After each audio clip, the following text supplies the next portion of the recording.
Welcome back. Time for this week's Capitol Report with Pat McGuigan of CapitolBeatOK.com. Pat, there's been a lot of talk recently about the need for the Republican Party to reposition itself on the issue of immigration in order to gain the Latino vote or gain more of it. What are your thoughts on this? Well, the reason to do it is there's the pragmatic reason you just articulated. The principled reason is it's the right thing to become more embracing and more inclusive of folks the way that Ronald Reagan was and in the high tradition of the Republican Party.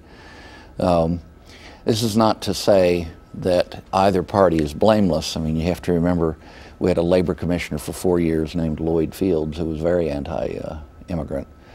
And before him was a Republican conservative labor commissioner named Brenda Renault. One of my favorite stories and memories of my 4 years with her was a trip to a town out in western Oklahoma. And we were talking about the tough policy aspects of this issue.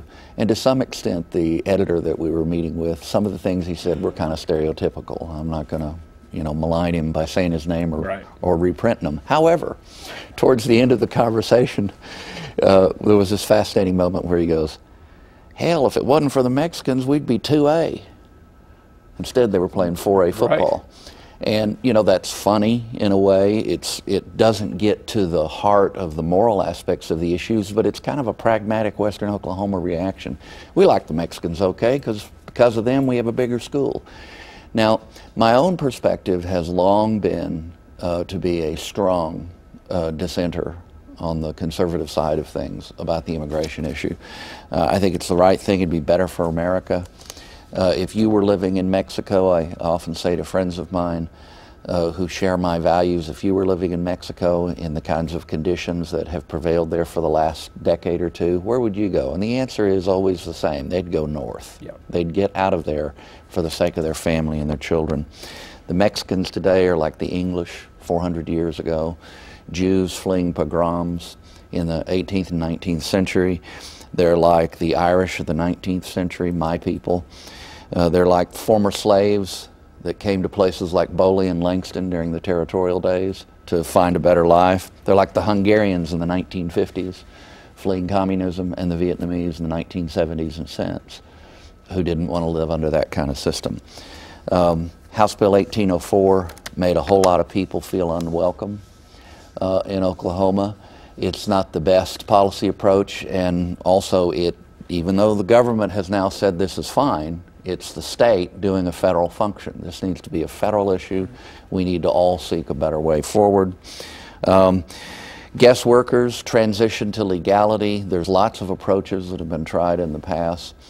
And whatever we do next time, I hope we combine it with enforcement of the borders, because I think that's legitimate. A sovereign country has that right to enforce its borders.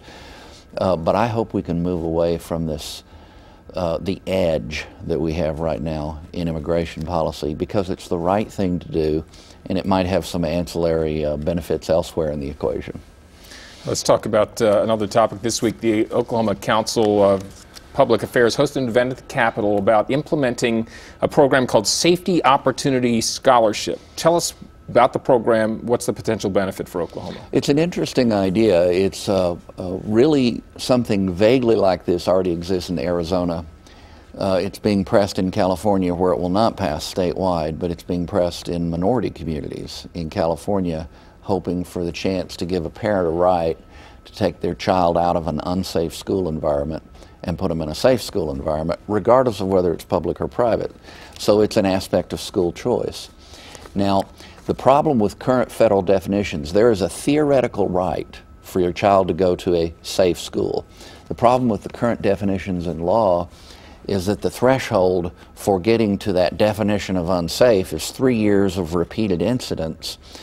And what this proposal from a woman named Vicki Alger of the Independent Women's Forum, a school choice advocate, this proposal leaves that decision of whether or not a place is safe to the parent.